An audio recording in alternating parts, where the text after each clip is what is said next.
Hello everyone, this is lecture number 23 on Indian evidence act and कानून शहादत order. ठीक है, हमारे पास इंडियन एविडेंस एक्ट है, उनका सेक्शन नंबर है 123 एंड कानून शहादत के अंदर हमारे पास आर्टिकल है 6।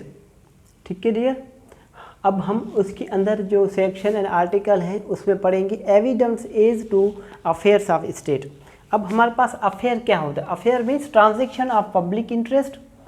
ठीक है, अफेयर्स मीन्स कंसर्न या फिर affair means matter. Evidence is to concern of state. किसी भी स्टेट या किसी भी रियासत की कुछ प्राइवेसी होती है। ठीक है, कुछ उनके डॉक्यूमेंट्स ऐसे होते हैं जो सीक्रेट्स होते हैं, जिनकी गवाही कहीं भी पेश नहीं की जा सकती, मगर कुछ एक्सेप्शन है जब तक वो हमारे पास पब्लिक के लिए पब्लिश्ड नहीं किया जा सकता। हमारे पब्लिक के लिए वो जब तक पब्लिश्ड नहीं होता तब तक उन पर एविडेंस पेश करना हमारे पास रिस्ट्रेन है, प्रोहिबिटेड है। बहुत ही सख्ती से उनको रोक दिया गया है कि आप ऐसी एविडेंस कहीं भी पेश नहीं कर सकते जो किसी डिपार्टमेंट की अनपब्लिश्ड डॉक्यूमेंट है। ठीक है, उस पर किसी जो डिपार्टमेंट है उनका जो हेड है, ऑफिसर है, डायरेक्टर है या जो भी हैं, उन्होंने अभी तक वो डॉक्यूमेंट पब्लिश नहीं किए तो फिर वो हमारे पास डॉक्यूमेंट अनपब्लिश कहलाएंगे। और अनपब्लिश डॉक्यूमेंट की एविडेंस कहीं भी देना कोई भी आकर ऑफिसर नहीं दे सकता।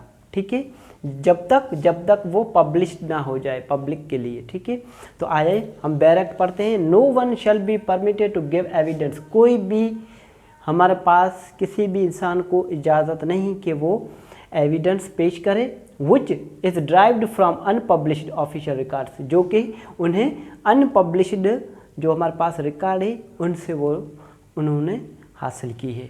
वो एविडेंस जो एविडेंस देने आ रहे हैं वो अनपब्लिश्ड रिकॉर्ड से कंसर्न थी और उन्होंने वहीं से हासिल की थी, वो जो कि अभी तक पब्लिश नहीं हुई थी। Relating to any affairs of state, किसी भी स्टेट के अफेयर से उनका ताल्लुक हो, और ऐसी एविडेंस कोर्ट में कहीं भी कोई भी पेश नहीं कर सकता। ठीक है डियर, मगर एक्सेप्शन है हमारे पास। परमिशन हमारे पास किसकी होनी चाहिए? जो भी डिपार्टमेंट है उनका जो हेड होता है, फॉर एग्ज़ाम्पल हमारे पास मिनिस्ट्री ऑफ डिफेंस है, उनका जो मिनिस्टर है, अगर वो उनकी परमिशन हो, ठीक है, किसी भी इंसान पर वो किसी भी एक ऑफिसर पर डिप्यूट कर देते हैं कि आपको परमिशन है, चाहे आप कोर्ट पेश कर दे, चाहे वो अनपब्लिश्ड हो। ठीक है, या फिर वो ऑफिसर या फिर विथहोल्ड मीन्स ऐसा अफसर, ऐसा ऑफिसर हमारे पास जो कि डिपार्टमेंट का हेड तो नहीं, मगर उनके पास वो क्या नाम है, हमारे पास परमिशन वो विथहोल्ड करते हैं, वो हमारे पास उनके पास वो परमिशन है। ठीक है, वो परमिशन रोक कर रखते हैं अपने पास। विथहोल्ड मीन्स अपने पास रखना। ठीक है, तो फिर वो इंसान भी कर सकता है, मीन्स कोई भी ऑफिसर जिनको ये इजाज़त हो। ठीक है, अब हमारे पास कानूनी शहादत के अंदर एक एक्सप्लेनेशन है। एक्सप्लेनेशन में ये है कि हमारे पास सिर्फ ये ही नहीं कि हमारे पास जो states affairs related to state जो भी डॉक्यूमेंट्स हैं वही हमारे पास एज अ प्राइवेसी हैं, या फिर उनको ही एक प्राइवेसी दी गई है। हमारे पास जो भी गवर्नमेंट के जो भी हमारे पास डिपार्टमेंट हैं, जो हाईलाइटेड डिपार्टमेंट हैं एक स्टेट से, सिर्फ वो ही नहीं, मगर हमारे पास एक्सप्लेनेशन कानूनी शहादत में दी गई है कि ऑल डॉक्यूमेंट्स या includes all document concerning industrial और हमारे पास कमर्शियल, कोई भी इंडस्ट्री हो या फिर वो किस तरह की भी इंडस्ट्री हो, कमर्शियल हो, कुछ भी हो, मगर वो कुछ न कुछ उनका जो है पार्ट्स हमारे पास एक गवर्नमेंट करती हो। ठीक है, जैसे हम कहते हैं semi government. Semi government means कुछ हाफ, सेमी मीन्स कुछ गवर्नमेंट संभालती है और कुछ प्राइवेट जो एनजीओज होते हैं वो संभालते हैं।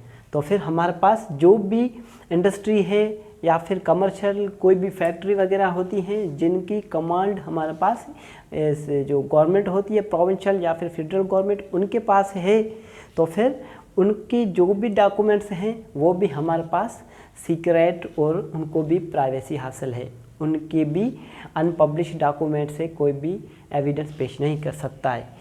या फिर हमारे पास और क्या क्या है, हमारे पास कंपनी हो गई, ठीक है, जिसमें गवर्नमेंट का शेयर होता है, ठीक है, डायरेक्टली या इनडायरेक्टली एक गवर्नमेंट चला रही है, ठीक है, तो फिर भी वो हमारे पास अफेयर्स ऑफ स्टेट कहलाएंगे। कारपोरेशन हो किसी भी किस्म की, वही भी हमारे पास स्टेट ऑफ अफेयर्स कहलाएंगे, क्योंकि वो भी एक गवर्नमेंट उनको चला रही है, ठीक है। या फिर हमारे पास किसी भी किस्म की कोई बॉडी हो, स्टैट्यूटरी बॉडी हो, ठीक है, जो कि हमारे पास कुछ पार्ट, कुछ उसका हिस्सा जो है गवर्नमेंट चलाती है, ठीक है, तो फिर उनका भी जो भी हमारे पास अनपब्लिश्ड डॉक्यूमेंट्स हैं उनकी गवाही कोर्ट में पेश नहीं की जा सकती है except permission of the head of हमारे पास जो इंडस्ट्री है उनकी, या जो कमर्शियल जो फैक्ट्री वगैरह है उनके हेड जो होते हैं उनकी परमिशन के बिना, या फिर जो भी कारपोरेशन या कंपनी है उनका जो ऑफिसर है वो अपनी परमिशन से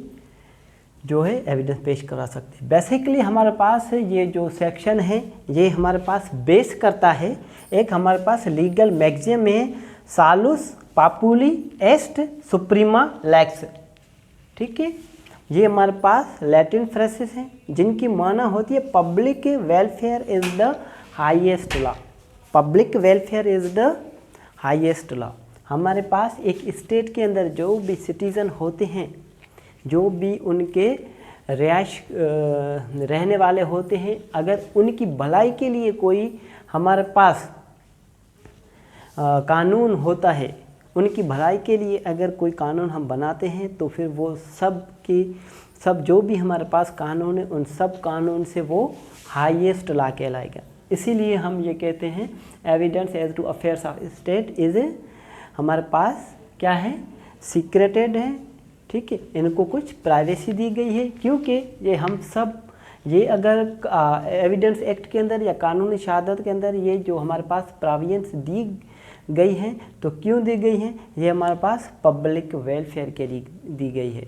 अगर पब्लिक वेलफेयर की बात क्यों आती है, क्योंकि हमारे पास एक स्टेट की आपको पता होगा, आपने इंटरनेशनल लॉ पढ़ा होगा, एक स्टेट के हमारे पास इंग्रेडिएंट्स क्या होते हैं। सबसे पहले तो उनकी पब्लिक होती है, उसके रहने वाले, जब उनके रहने वालों की भलाई का अगर एक स्टेट के अंदर सोचा जाए तो इससे ज़्यादा या इससे बड़ा कोई हमारे पास हाईएस्ट लॉ नहीं है, ठीक है। सालुस पापुली एस्ट सुप्रीमा लेक्स, जिसका मतलब होता है public welfare is the highest law, ठीक है जी, ये नोट कर लें आप।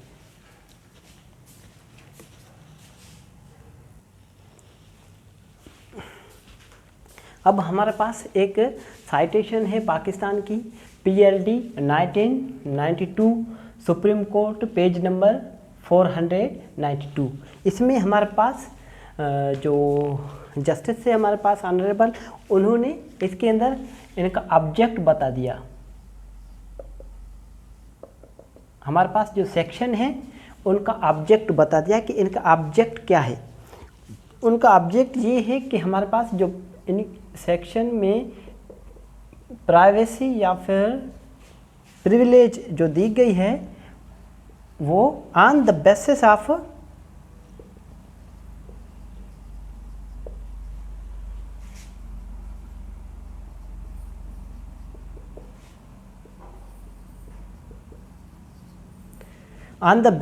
पब्लिक पॉलिसी, ठीक है। हमारे पास ये जो सेक्शन दिया गया है ये हमारे पास बेस करता है पब्लिक पॉलिसी पर, और उनको फॉर्म अ क्लास अपार्ट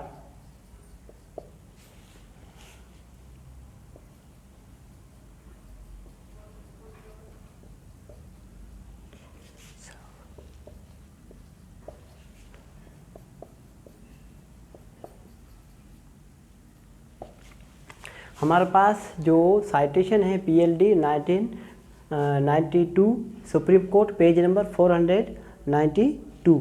इसके अंदर हमारे पास जो सेक्शन है, section number 123 and article number 6 के जो ऑब्जेक्ट है वो बता दिया गया है। ऑब्जेक्ट में यही बताया है कि हमारे पास जो भी प्राइवेसी है या फिर इस सेक्शन के अंदर जो हमारे पास इम्यूनिटी दी गई है वो हमारे पास बेस करती है पब्लिक पॉलिसी पर, एक स्टेट की जो पब्लिक पॉलिसी है उन पर, और उनको एक अलग ही एक दर्जा दिया जाए, उसको एक अलग ही एक इम्पोर्टेंस दी जाए and deserve to be treated, और उसको ऐसा ही समझा जाए।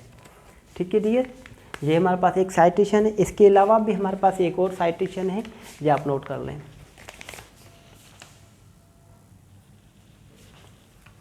हमारे पास एक और साइटेशन है साल 2007 YLR पेज नंबर 954, जिसके अंदर हमारे पास कहा गया है कि एक कोर्ट जो है अथोराइज्ड है यह चीज़ चेक करने के लिए, अथोराइज टू डिसाइड, यह चीज़ चेक करने और उन पर फैसला करने के लिए कि हमारे पास वेदर जो एक पार्टी क्लेम करती है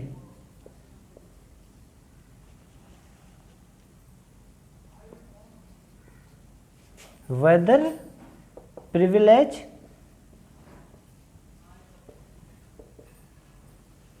क्लेम्ड एज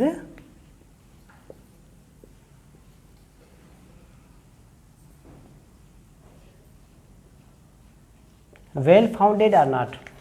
किसी भी केस के अंदर, किसी भी पटिशन के अंदर कोई इंसान ये क्लेम करता है कि हमारे पास ये प्राइवेसी थी और इन पर इन्होंने जो एविडेंस पेश की वो उनको एविडेंस पेश नहीं करनी चाहिए थी, क्योंकि ये हमें प्रिविलेज दिया गया है, ये हमारे पास डिपार्टमेंट को प्रिविलेज था और हमारे पास ये डॉक्यूमेंट अनपब्लिश्ड थे, अभी तक पब्लिश नहीं हुए थे, और उन पर एविडेंस देना हमारे पास जो एविडेंस एक्ट है या कानून शहादत है उनके एक रूल है, उनके तहत उनको रोका गया है। मगर फिर भी कोई अगर एविडेंस ऐसी पेश कर देता है तो फिर वो पटिशन में आते हैं, तो फिर वो कोर्ट को हक है, वो हमारे पास एक कोर्ट डिसाइड करेगी कि ये जो पटिशन आई है whether well founded or not, इन्होंने जो हमारे पास क्लेम किया है, ठीक है,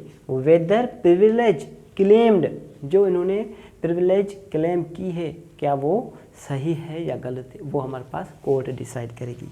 थैंक यू सो मच।